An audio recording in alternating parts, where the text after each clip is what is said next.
Welcome back. It's Thursday, the 1st of December, the last month in what has been an interesting 12 months, an interesting year we call the 2020. Hey, if November wasn't your month, I want to wish you the very best this December. It's a new opportunity to try all over again. It's the final one, so be safe and make this December a good month. Wishing you and yours the very best. Coming up in just a bit, I'll give you an opportunity to win some laundry products, some laundry detergent, brighten up and freshen up your laundry experience in just a bit with Joby antibacterial washing powder, who are in fact the proud sponsors of our word of the day here on the platform.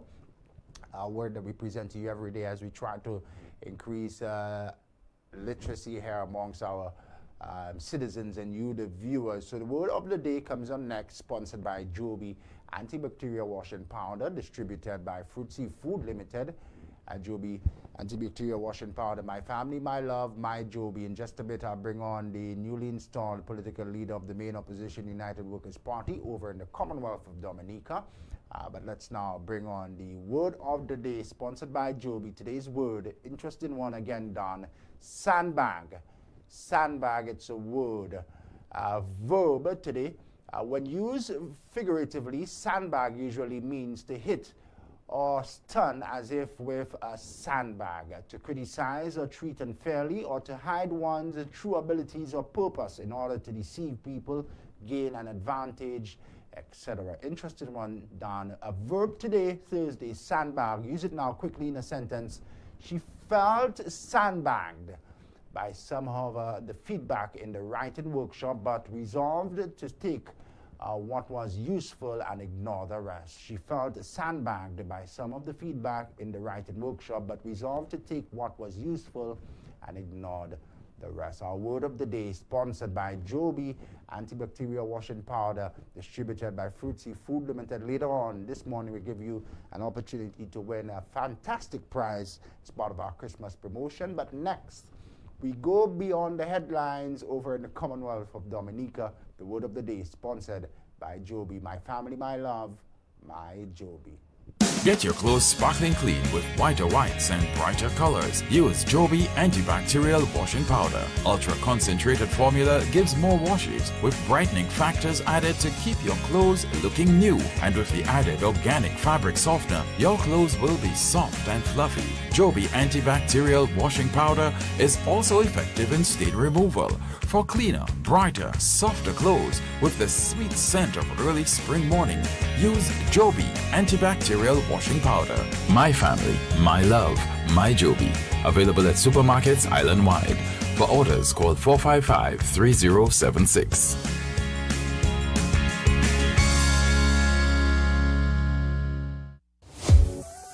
Beyond the Headlines is sponsored by Flow.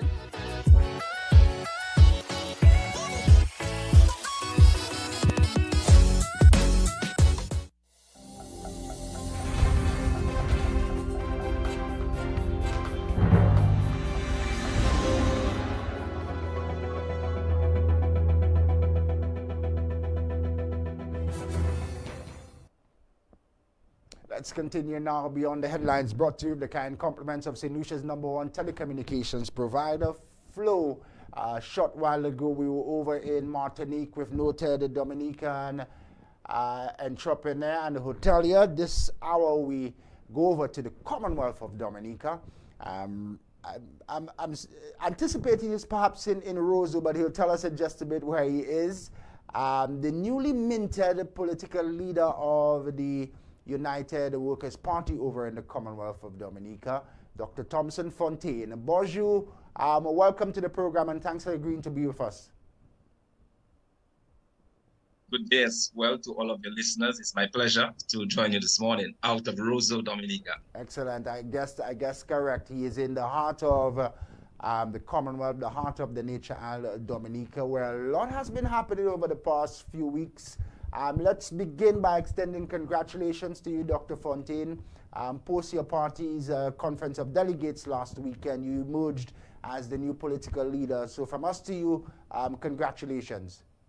Thank you very much. I appreciate it. Thank you. You're most welcome. Our research of Dr. Fontaine pointed us to several sources which listed you as an esteemed economist who has years of experience working on a range of EU-funded projects in the Caribbean, in Africa, and in other parts of the world. Tell us about yourself, Dr. Thomson Fontaine, the experience that you bring, and how you anticipate your experience will make life better for the people of Dominica and for the wider Caribbean region. Thank you very much. And let me just say that I am an economist by training. I joined the International Monetary Fund in 1998, worked for about 14 years at the IMF.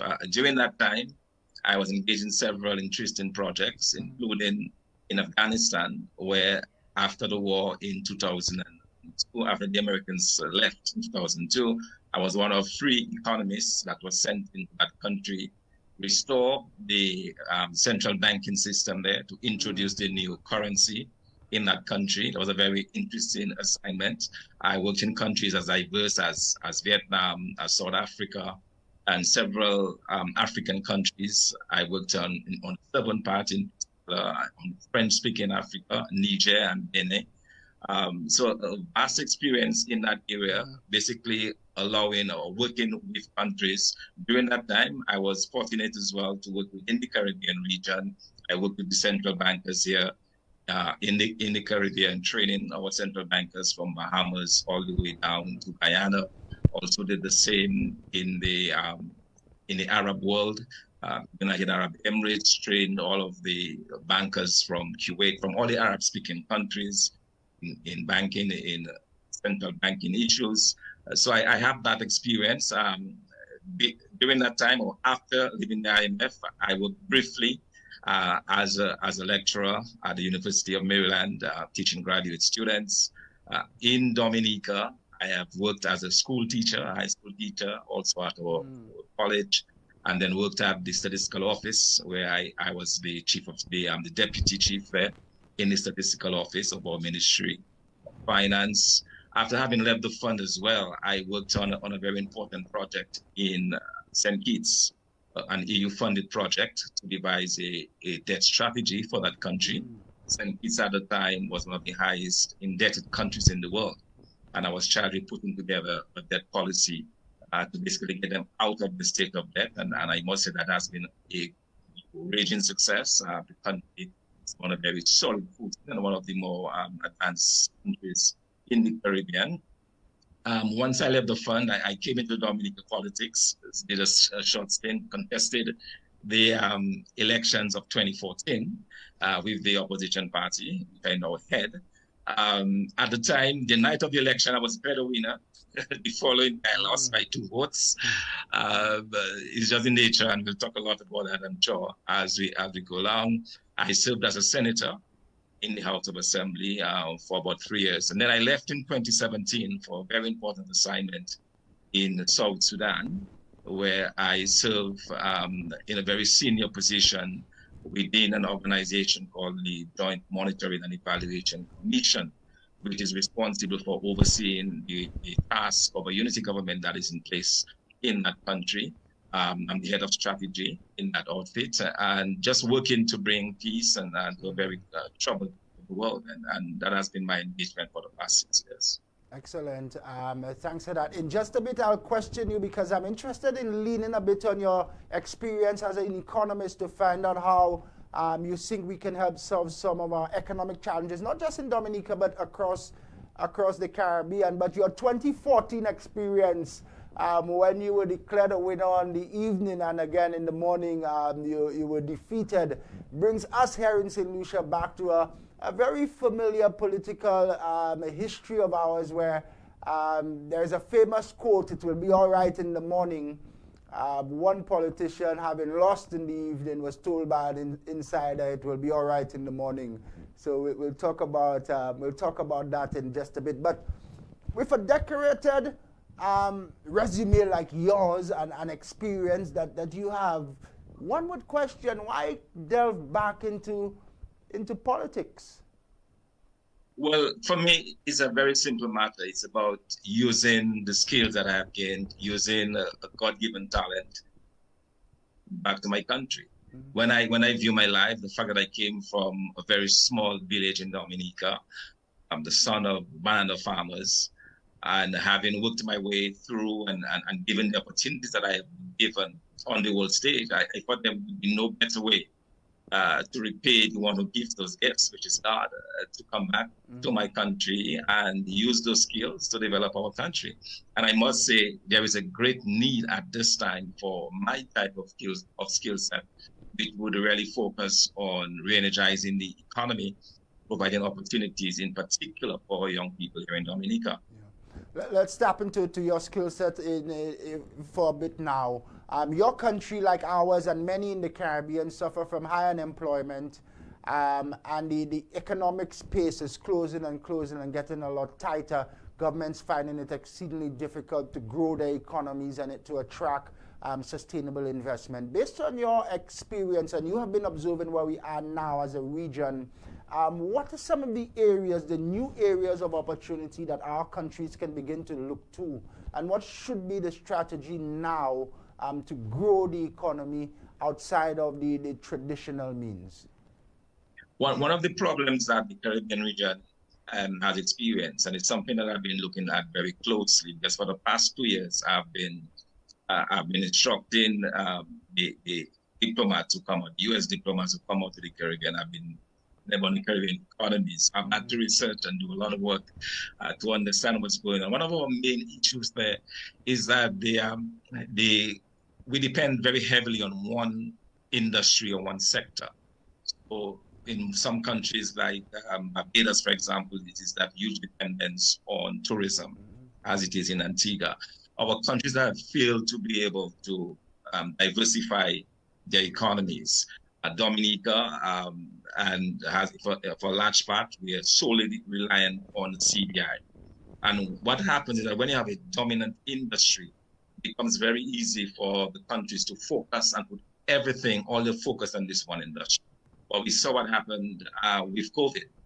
Almost destroyed Antigua and Barbados, and even St. Lucia to some extent, rely so heavily on tourism.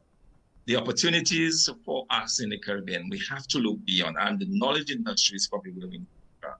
Because what the knowledge industry allows us is the use of using our computers effectively, using the internet to be able to tap into tremendous opportunities across the globe. So for example, an individual can stay in St. Lucia or Dominica and actually have a good paying job through that connection in the knowledge industry. And that is something I believe that we've not paid enough attention to in the Caribbean. It's something that can really create a lot of jobs. In addition to that, I think we need to use our natural endowment. At Dominica, we failed to use agriculture.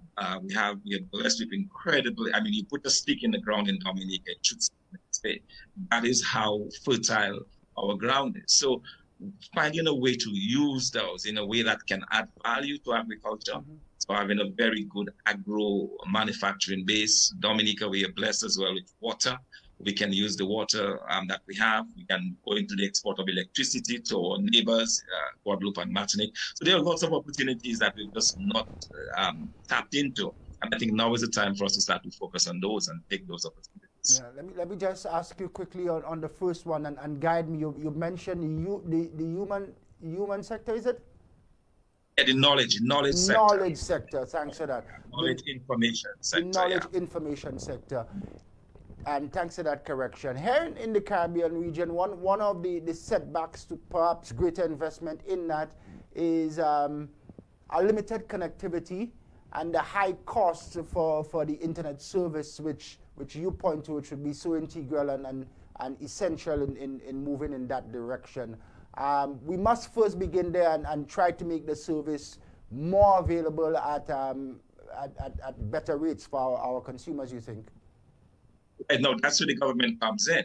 That could be a government policy to create what we call the enabling environment. So if the issue is connectivity, then your government has to step in and probably afford the companies some type of subsidy, something that would allow them to pass on those cheaper costs to persons who want to use it.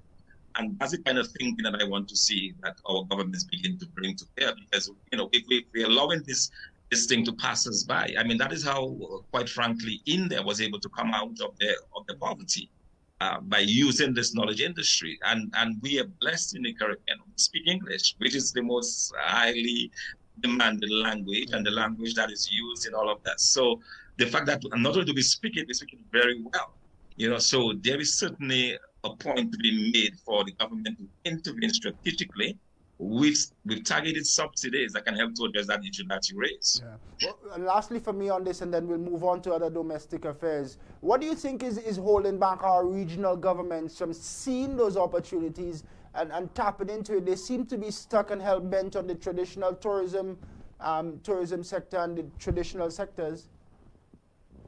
Absolutely, and that is my complaint as well. You know, the fact that they place so much of their trust and the confidence in one sector, but also part of it, I believe, has to do with the fact that our Caribbean countries, we are very insular. You know, we tend to be very focused on our country as our country. We've not seen the development of CARICOM as it was supposed to have, as it was envisaged initially, to allow this trade, this exchange of human resources and so on. We've not really seen that. And I think that is the direction that the region needs to move in, because it will allow us to make better use of our resource. As I speak to you, our best resources, they don't reside in St. Lucia or Dominica. They reside probably in the UK or in the US or in Europe. So we have to find a way to attract those resources back. It can help us create those jobs. I think about the knowledge industry. We have to begin to engage our diaspora to set up those companies on their side that they can then tap into our resources here in the Caribbean. So these are some of the issues I would like us to begin to think about more definitively and create more opportunities for young people. Because if we do that, we can help stem the flow or this outward migration and this brain drain that we have and so evident in our islands. Yeah. Interesting perspective, and I thank you for sharing, Dr. Fontaine. On the domestic front, your citizens are headed back to the polls in a few days' time on the 6th of December. Ever since the last election in 2019, there have been eyes focused on the need for electoral reform over in the Commonwealth. Your Prime Minister, Honorable Skerrit, had appointed a learned gentleman, and we know the story, to begin the process of reform. Just as the gentleman was prepared to make a submission of the report inclusive of draft regulations, draft legislation, your Prime Minister called a snap general election. Let's talk about your 2014 experience and how you think that is and provides real evidence for the critical need for reform of your electoral process in Dominica. Indeed. In fact, since 2009, electoral observers from the OAS, from the Commonwealth Secretariat, have been talking about the many, many problems that we have in our electoral system. At the heart of this is a situation where you have a bloated voters list. We have a list of about 75,000 people in a population of about 70,000 people. But that really opens up the system for all sorts of manipulations. And this current government has made explicit use of this. And it's quite simple. It's a very simple technique that they've used. Bear in mind, Dominica has 21 constituencies. The average size of a constituency is about 2,000. Right? You have very razor-thin margins by which each constituency is decided upon. So it is very easy for the government to look at where they may be losing marginally and bring persons on targeted because they have those deep pockets of the CBI money. They can go up their charter planes, get people in the morning of the election, fly them out at night. These individuals don't have to take leave from their work. They don't have to ask time out. They can just take a sick day, they come to Dominica, they vote, and they leave. And that has been used since 2009, increasingly so as we've moved down. And that has been supported by the observers. But more importantly, we have, and I heard Mr. Sam Raphael earlier, and I will have some more to say about his particular comments. But it is very interesting to note that the CCT, which had a chance to look at some of the petitions, because every election since 2009, we have been signing petitions. We have been at the receiving end of a very unjust legal system where these things have been thrown out. So, for example, in this last election, where individuals brought solid evidence that there was cheating in the election. This was summarily thrown out. When it got to the CCJ, the CCJ said, but wait a minute, this should really have been looked at by the judge in the first instance. They could not understand why solid evidentiary events were not taken up by the judge. So they had something to say about that. And they talk about the taint in our election. And they made it very clear, although it's a non-binding opinion, because they were not permitted to, in that case, make a ruling that was done at the OECS court. They indicated that, you know, there were lots of things in Dominica election that makes it wholly and just wholly unfair, and that their recommendation to the government was not to allow the country to go for another election with the things that they saw in the 2019 election and similar things. And the Prime Minister, to his credit, on the day of the election in 2019, he made a solemn promise to the Dominican public. He said, I have heard about the vexing issue of electoral reform. I hear you. I'm going to correct this. And this will be a priority for me in the first 100 days. And he went on to hire Sir Dennis Byron. So it is more than passing strange that just when Sir Dennis Byron is now to give this report, the government suddenly calls elections. And I heard my dear friend Sam say that the election that was losing its membership and so on. That is absolutely not true. The Prime Minister called an election that early because he realized that there was a growing chorus of discontent with his administration. Number of persons within the Labour Party were now turning towards the opposition. And he realized that if he were to remain for the 2 years, which would allow electoral reform and have new elections, there was absolutely no way he could win. And so he tried to get, to beat all of that by calling it elections. But in the process, he went against a fundamental law, and which is what we have faith and confidence in our public officials, that when a public official makes a promise to the people will expect him to follow through on that promise. And his promise to us was that we would have electoral reform before the next election. And he's failed in that promise. He's deceived an entire population of Dominicans. Why would you think the Prime Minister would do such?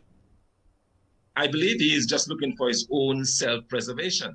As I said, it was clear from what his pollsters were telling him that he was losing ground rapidly. Because what has happened in Dominica, our country has failed to progress economically. We have thousands and thousands of unemployed youth in this country. We have individuals who cannot find opportunities. Our private sector has been shrinking over the past years under this administration. So we've counted thousands of businesses that are closed in Dominica. Some of your listeners in St. Lucia would recognize, like Bello, I would sell excellent products across the Caribbean, like the Dominican coconut products. Bello was in existence for over 100 years, and it failed under this government. BCP, one of the best examples of local entrepreneurship in Dominica, was shut down under this administration. Several of the businesses have closed over the years in the loss of thousands of jobs. We estimate over 4,000 jobs lost in Dominica as a result of those policies of the government. So as a government, where the people realized that it's simply not working for them, and they were prepared and they were hearing the noises on the ground. They were saying it in their own polling that the Prime Minister was getting increasingly unpopular in Dominica. This is no longer the spirit of 2004. He's simply a shadow of his former self in every aspect. He's lost that appeal to the Dominican public. He can no longer inspire the Dominican populace. And as such, he was losing ground rapidly. So he made the calculation, instead of going for 2.5 years and ending there for just 2.5 years, why don't I get an additional 5 years? So what he's effectively done is that he's added 2.5 more years to what otherwise would have been 2.5 years total. So, in a way, he's doing that in a very selfish way, because, as I said, now the whole country is upended. The whole country is in upheaval because of this. Because persons expected when he made that promise, he would come through. It's not. And so that has left us open to all sorts of problems. The United Workers' Party, we decided not to participate as a matter of policy, as a matter of strategy, because the important thing is, and I heard your former guest as well saying, that was a big mistake. No, it's not a big mistake. Bear in mind, we did that in 2009, in 2014, and we expected that when we contested, And when we came with the petitions to the courts, the courts would back us up. But we've seen where the courts have simply, in a almost frivolous manner, dismissed our petitions, but even listened to it. When, for example, our candidates can take to the electoral office a list of dead persons' names, and they can verify that these persons are dead, and verify that these persons have been away for over 40 years, and say these are the individuals. We can prove that. And the electoral office does nothing, set those aside, and goes only for list as if, and which allows this. And I heard the idea that we don't vote on people's name. It's also not true. That has happened. We have evidence of persons voting in constituencies coming from overseas, coming to different constituencies where they do not belong and voting. That has happened. So this whole system, it is fraudulent. It has been manipulated by this government. And we said that enough is enough. Yeah. And the only way to send a very strong and determined message is that we will not give the legitimacy to this election. And the way we do that is by staying out of the election and pushing really hard for electoral reform. And that we will do. My goal and my number one priority as a leader of this United Workers' Party, electoral reform. And we will neither rest nor sleep until we have electoral reform. Yeah. My previous guest, just like you, Dr. Fontaine, intimated somewhat that the Prime Minister was playing good strategy, knowing full well that there was some momentum building within the opposition ranks. I say he intimated such because in my discussion with him, he revealed that the Prime Minister perhaps would not have liked to see his legacy diminish by a new government. Therefore, he took the option of getting an additional reset to give his predecessor, so to speak, sometimes. So it's interesting his use of language there, that the Prime Minister perhaps knew there was some momentum build. Although he didn't say it in those words, by fact of him saying that the Prime Minister didn't want his legacy to be shodden off by a new government, he was in fact saying that the Prime Minister perhaps was cognizant that there was some momentum building within the opposition. I just thought I stuck that in there. Yeah, absolutely. And it is a strategy. It's one of self-preservation. And that's exactly what we have. The Prime Minister decided that he needs to preserve himself and his legacy and call in. But at what cost? You know, there is a real risk, because one of the things that the CCJ noted is that they said that in countries where you have a similar situation of not having a level playing field, which is at the very core of the democratic system, these countries very often end up in rebellion and revolt. And that's also a real possibility here in Dominica. Not that we're pushing it as an opposition. Our opposition has been very clear. We, as a responsible opposition, we will do everything within the law, including civil disobedience, including protest, but within the law. We are not advocating for violence. But I'm saying what the CCJ has said, that there is a potential when people get angry. You know, we have had to be talking to our members to just follow the law and keep calm. But it is very hard when you attack people in such a vicious manner. To think of it, you have 2.5 years to do those reforms, which, by the way, would have been completed by April of next year. Yeah. That's the amount of time that Sudan is actually given for those reforms to happen and for the legislation to go forward. So by April of next year, we could have had all the reforms in place. We could have a new voters list, and elections would have been called then. You could have waited 4 or 5 months. The question is why? It is self-preservation. It is because he realizes, for the reasons that I have outlined, that his tenure in Dominica is no longer tenable. And the people of Dominica are rightly fed up with this Prime Minister. Because after all, he's destroyed the country. Dominica is a shadow, just like the Prime Minister is a shadow of his former self. Dominica is a shadow of his former glory. Imagine a country that used to generate over $100 million in bananas a year. And now our total exports is less than 10,000 EC dollars, 10 million EC dollars. That is where we've come from, you know, under this administration. So the evidence is clear. Our farmers have been completely destroyed. Our once proud farmers who paid for the children to go to school now have to go on bended knees to the Prime Minister to get the children a scholarship. My parents were able to pay for my schooling because they were hard-working farmers, and they were given the opportunity to export by the government at the time. Not so this government. It's changed Dominica into a very mendicant society, a society where the majority of them feel it is okay to come to him It's giving people free homes, which they obviously cannot maintain. And, so you have all of those issues that people are saying, enough. They really want to change. And who can solve them? Yeah. We need that change in Dominica. Yeah. What options are available to you, Dr. Fontaine, with a few days before the election is held? Your Prime Minister is hell-bent on going to the polls on December the 6th. We've had reports of some international observers already en route to the Commonwealth to see the process. What options are available to you, legal and otherwise, to continue to advance your agenda of electoral reform? And even after the 6th of December, with no apparent representation in the Parliament where the reforms will be first debated, what are the options available to you and other national interests? Yeah, well, what we've done, and there is a legal challenge before the courts, so the courts are hearing a legal challenge that should run through before next Tuesday. We have also appealed to the President of Dominica, because under Article 58 of our Constitution, he has executive authority. And what we have asked him to do is to rescind that election, postpone the holding of elections until such time, and use it under this executive authority to do it until such time that we get those reforms, that he should not allow, and that he has a responsibility for the safety of the people of Dominica, for the safety and the security of the people of Dominica. And that responsibility then permits him to suspend the election, get the electoral reforms, and then allow it to go through. He has that authority. So we've appealed to the president. Your president several has said that he doesn't see the need for such. He has said that.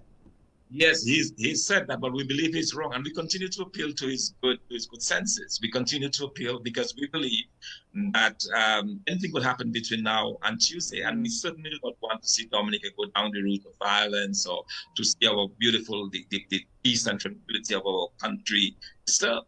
And they say that the president has within his powers to act. Right, so that's the second thing.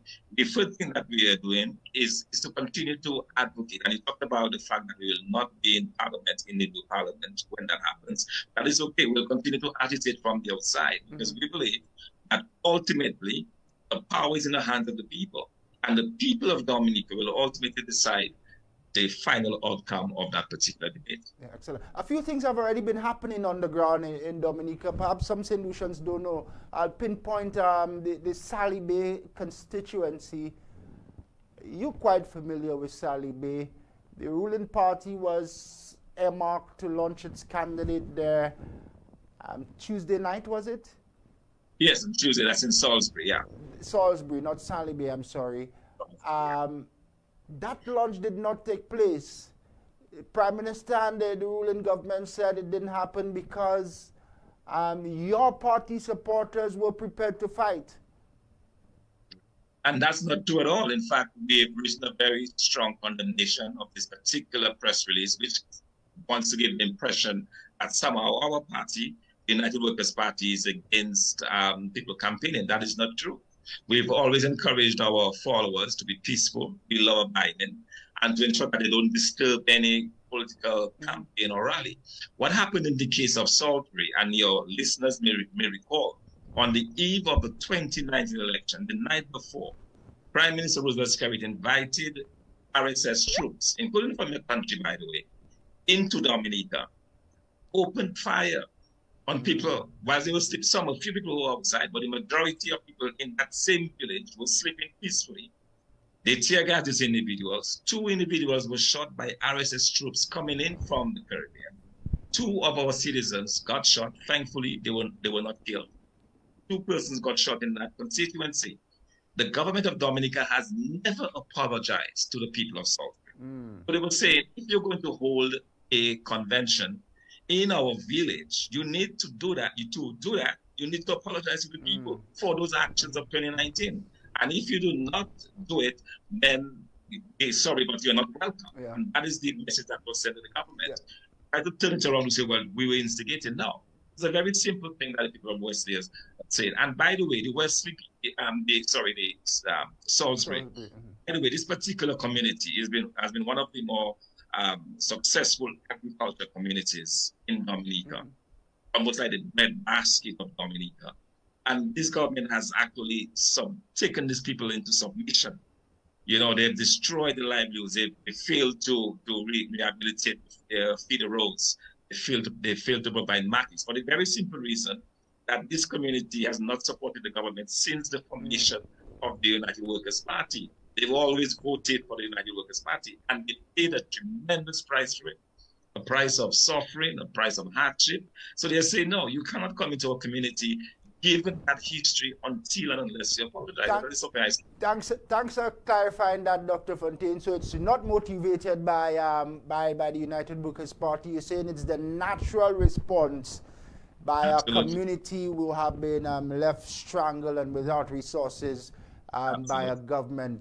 You already seen it happening in Salisbury. To be honest, do you anticipate it to spill off into other communities in the few days ahead of the general election?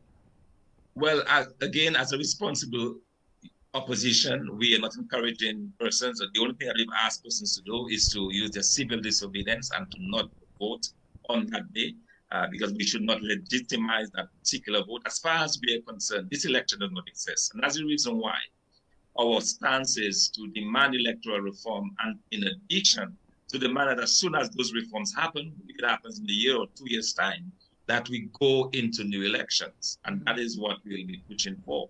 But we don't recognize this particular election. Already there are observers on the ground, but what they will see is a very different situation. And I heard your Sam earlier saying, well, you know, you have 45 persons contesting. But bear in mind, that's the main opposition that has been in tandem with this Labour Party for the past 30 years is not taken back for the first time in its history. So it's a new milestone in the politics of Dominica.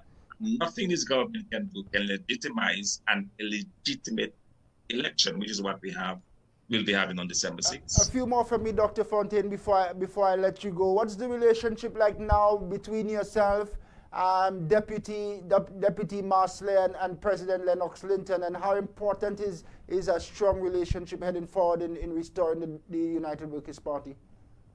Oh, absolutely. We are part of the team, and that is acknowledged by both Clement Marsley, whom I congratulate for a fight. It's part of our democracy. We're in a democracy. We went through that process of appealing to our delegates. At the end of the day, I got the nod. But certainly I have the full support of Clement Marsley, the full support of our president, Honorable Lennox Linton, whom I just want to thank as well publicly for his service to the party and to Dominica under extremely difficult circumstances. But he stood there. He's been patient. He's done everything that he could in everything that has been handed. 2 elections that were so deeply flawed and the cheating that he had to come up against. But in all of this, he's persevered and he's standing solidly behind me as we move forward. So that's the kind of united party that we want to present to the people of Dominica. And by the way, a party with a plan that can really transform this economy and really turn things around, in particular for the young people of Dominica. Yeah. Dr. Fontaine, your detractors, final one for me. Your detractors in particular, your Prime Minister, the Honorable Roosevelt Skerrit, says you are a leader from Sudan and you're out of touch. Lastly, how do you respond, sir? No, absolutely. Out of touch and Thomson don't go together. The fact that I'm in South Sudan, I probably spent more time worrying about Dominica than I did about my own task here in South Sudan. Because I have a weekly radio program, for example, on Dominica that is very much in touch. I got all the current events, current issues, communicate to people. All those time I was involved with my party, doing our Zoom calls, staying in contact. So I'm very much aware of what is going on. And that's why I could tell you so conclusively that this Prime Minister is out of thought of the people of Dominica. That's why I could tell you so conclusively that he was losing ground in several constituencies, and that's the reason why he called the election. And I know that because I've been in touch throughout and staying on top of what's going on in my beautiful Dominica. Yeah. Nice chat this morning. I'm optimistic that we'll get another opportunity in the future to talk regional development, tap into some of your ideas. But excellent having you on this morning. Breath of fresh air. Thanks for coming on. Thank you very much. That's been my pleasure. Thank you. Dr. Thomson Fontaine, he is the new political leader of the United Workers' Party over in Dominica. His election took place this past weekend on Sunday. His deputy was our guest a few weeks ago, Mr. Clement Marcellet, and the president now, the former political leader, Mr. Lennox Linton. Interesting times ahead. The party led by Dr. Fontaine will not participate in the December 6th general election, and we thank him so very much for coming on this